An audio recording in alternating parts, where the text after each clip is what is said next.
So నా తిరుపతి, నా పేరు దేవర మనోహర్. సో తిరుపతి వాసిగా చెప్తున్నాను.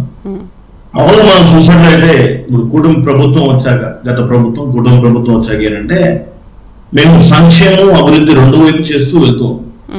సో వైసీపీ నాయకులు ఏంటంటే ప్రజల్లో ఎటువంటి ప్రజా వ్యతిరేక నిర్ణయాలు మేము తీసుకోవట్లేదు, ప్రజలకు మంచి పాలన ఇస్తున్నాం కాబట్టి వీళ్ళకి ఎక్కడ కానీ మా ప్రభుత్వం మీద ఒక మార్పు చూపించడానికి ఏం లేక వీళ్ళ యొక్క ఉనికిని కోల్పోతున్నారు రోజు రోజుకి. అంటే వీళ్ళ ఉనికిని లేదు, అసలు ప్రతిపక్ష హోదా కానీ ఏది కానీ లేదు.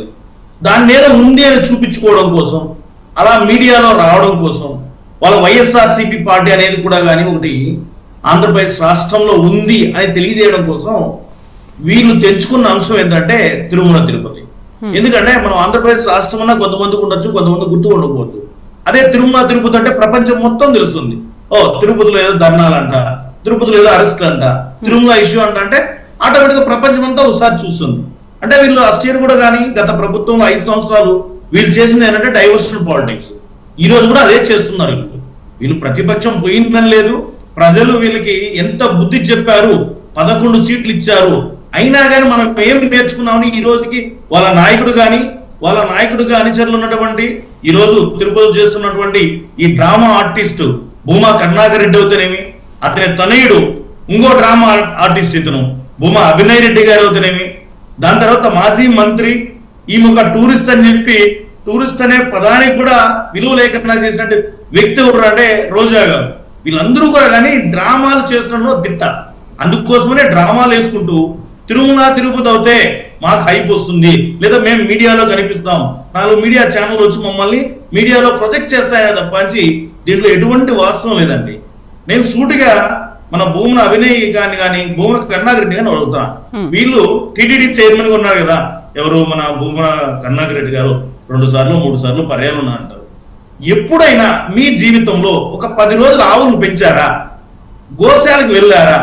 గోశాలలో ఉంటే నేను ఒక రైతు బిడ్డండి, మాకు ఆవులు ఉంటాయి, గొర్రెలు ఉంటాయి, కోళ్ళు ఉంటాయి. సో ఒక రైతు బిడ్డకు తెలుస్తుంది గోవు అంటే ఏంటి, గోవుకి ఎలాంటి వ్యాధులు వస్తాయి, ఒక వృద్ధాప్యం వచ్చాక చనిపోతాయా, వాటి పరిస్థితి ఏదని తెలుస్తుంది.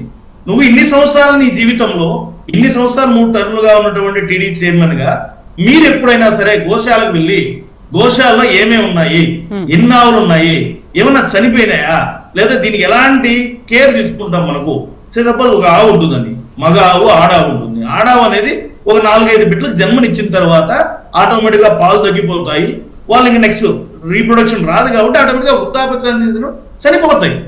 అదే ఈ రోజు కూడా కానీ టీటీడీ ఒకటి రిలీజ్ చేసింది ఏమంటే, ఇప్పుడు మేము కూటమి ప్రభుత్వం, ఒకరు తప్పు చేసినా ఒకరు ఒప్పు చేసినా మేమందరం ఒక న్యాయం మీద ఉండి వెళ్తూ ఉంటాం. కాబట్టి ఇక్కడ తప్పు అనే దానికి ఆస్కారం లేదు. వీళ్ళు ఎప్పుడు కానీ మనం ఏదైనా ఒకటి రిలీజ్ చేయమంటే రిలీజ్ చేసింది లేదు. కానీ మేము కూటమి ప్రభుత్వం నిజాయితీగా ఉన్నాం కాబట్టి గత ఫైనాన్షియల్ ఇయర్ ఏప్రిల్ 2024 నుంచి మార్చి 2025 వరకు ఏ నెలలో ఇన్ని ఆవులు చనిపోయినాయని ఒక లిస్ట్ ఇచ్చింది. అంటే ప్రతి నెల గోశాలలో ఇన్ని ఆవులు ఉన్నాయి, ఇన్ని ఆవుల సంరక్షణలో ఇన్ని ఆవులు వృద్ధాప్య కారణంగా చనిపోయినాయి. లేకపోతే మనం బెస్ట్ ఎగ్జాంపుల్ అండి, మనం ఏ విధంగా అయితే మనిషి అవుతే హార్ట్ అటాక్, లేకపోతే మనిషి ఒక 40 సంవత్సరాలు 50 సంవత్సరాలు ఇంకా బతకాల్సిన టైం ఉంది కూడా మధ్యలో చనిపోతారో అదే విధంగా ఆవులు కూడా చనిపోతుంటాయి. దానికి ఎగ్జాంపుల్ మనం చాలా సార్లు చూస్తుంటాం. ఒక ఎక్కువ బరువు ఎద్దును లాగమని చెప్తే ఆటోమేటిక్ గా ఎద్దు తిరగబడిపోయి చనిపోయే అవకాశం ఉంటాయి. అలాంటిది ఈ గోశాలలో కూడా జరుగుతూ ఉంటుంది. వెళ్ళేటప్పుడు వృద్ధాప్యంలో వయసు అయిపోతున్నప్పుడు వాటిని చేసుకునేటప్పుడు చనిపోతున్నాయి. దట్స్ కామన్, అది ప్రతిసారి కామన్. అదేవిధంగా ఏప్రిల్ 2024 కూడా జరిగింది, మే 24 కూడా జరిగింది.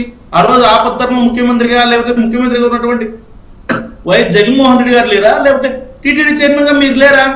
మరి మీ హయాంలో చనిపోయినప్పుడు అవి చనిపోయిన ఆవులుగా కాకుండా మరి ఏ విధంగా సృష్టించారు మీరు? ఈ రోజు కూటమి ప్రభుత్వం ఏమైనా సపరేట్ గా ఆవుల కోసం ఏమైనా చంపుతున్నారా? లేదు కదా. కనీసం వీళ్ళ డ్రామాలు తప్పానిచ్చి, వీళ్ళ ఉనికిడి కోసం తప్పానిచ్చి దీంట్లో ఎటువంటిది లేదు. రెండవ పాయింట్, వీళ్ళు ఈ రోజు సవాల్ ఇచ్చిరారు. సవాల్ ఇస్తే ఎవరైనా సరే వాళ్ళు వస్తారు, వాళ్ళతో పాటు ఒక 5-10 మంది వస్తారు. అందుకని ఏమన్నా కొట్టుకోవడం బలా ప్రయోగాలు చేస్తారా? మేము 2000 మందితో వస్తామని ఎస్పీఆర్ క్లారిటీగా చెప్పారు. ఏమని? మేము మీకు ఇస్తున్నాం, మీతో పాటు ఒక 5 మందినో 10 మందినో తీసుకొని రండి, లేదా మీ పార్టీ ఎంపీ గారు ఉంటే ఎంపీ గారిని తీసుకొని రండి, మీరు ఎమ్మెల్యే రండి, మీ కుమారుడు డిప్యూటీ మేయర్ గారు అతను రండి, ప్రోటోకాల్ ఏమన్నా వాళ్ళు రండి, ప్రమాదం చేయండి. వీళ్ళు అలా కాకుండా పోలీసులో లేరు, హౌస్ అరెస్ట్ అని చెప్తారు, కుటుంబ ప్రభుత్వం మీద ఒక ముద్ద చదువుతారు. అంటే మొదటి నుంచి కూడా కానీ వీళ్ళకు ప్రజా సమస్యల మీద పోరాడే అవగాహన లేదు, వీళ్ళకి అడ్మినిస్ట్రేషన్ అస్సలు తెలియదు. ఎందుకంటే వీళ్ళకి ఏమంటే దోచుకోవడం తప్ప వీళ్ళకి ఏమీ తెలియదు. కాబట్టి వీళ్ళు ఇన్ని రోజులు 10 నెలలుగా ఉండాలి. ఏ రోజైనా ప్రజా సమస్యల మీద మాట్లాడినారా? వైఎస్ జగన్మోహన్ రెడ్డి వస్తే ఎవరో శవరాజకీయాలు చేయాలనేసి చనిపోయినప్పుడు వస్తాడు, ఫోటో పోజ్ ఇస్తాడు, వెళ్ళిపోతాడు. ఈయన ఎవరంటే తిరుమల లాస్ట్ టైం అంతా సనాతన ధర్మం ఉన్నాడు. నిజంగా నీకు సనాతన ధర్మం ఉంటే మీరు ఎప్పుడైనా సరే క్రిస్టియానిటీ అంటారు. భూమన కరుణాకరెడ్డి గారు వాళ్ళ కూతురు కూడా కానీ క్రిస్టియన్ స్టైల్లో మ్యారేజ్ చేస్తారు. ఎప్పుడు డిక్లరేషన్ కూడా చేయాల. కనీసం నువ్వు ప్రసాదం నువ్వు బొట్టు పెట్టుకోవు సకరంగా. ఏమంటే నాకు పునర్జన్మ ఇచ్చాడు, క్రీస్తు పునర్జన్మ ఇచ్చాడు అంటావు. మరి నువ్వే ఇట్లా చేస్తా ఉంటావు టీటీడీ చైర్మన్ గా ఉండి.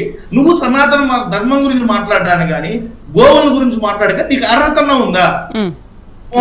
నీకు అలాగ నువ్వు తిరుపతి నేను పెద్ద ఆధ్యాత్మికని నేను పెద్ద చేశాను అంటావు. మీ బతుకు ఏంటంటే లాస్ట్ టైం తిరుపతి ప్రజలను ఏ విధంగా మోసం చేశారనేది మా జనసేన ఎమ్మెల్యే ఆర్ఎన్ శ్రీనివాస్ గెలిచిన ఓట్లు ఒకటి చాలా ఎగ్జాంపుల్. ఎందుకంటే వీధికి ఇంటింటిని దోచుకొని ఈ రోజు వైసీపీ కనుమరుగవుతుంది. కాబట్టి వీళ్ళ ఉనికి కోసం తప్పనిచ్చి కూటమి ప్రభుత్వం మీద తిరుపతి అవుతే వీళ్ళని ఒక అందరూ ప్రపంచం అంతా వైసీపీ పార్టీ ఒకటి తెలియజేయడం కోసం తప్పనిచ్చి దీనిలో ఏ మాత్రం వాస్తవం లేదు. మనతో పాటు జింకా విజయలక్ష్మి గారు వైసీపీ నాయకురాలు జాయిన్ అయ్యారు.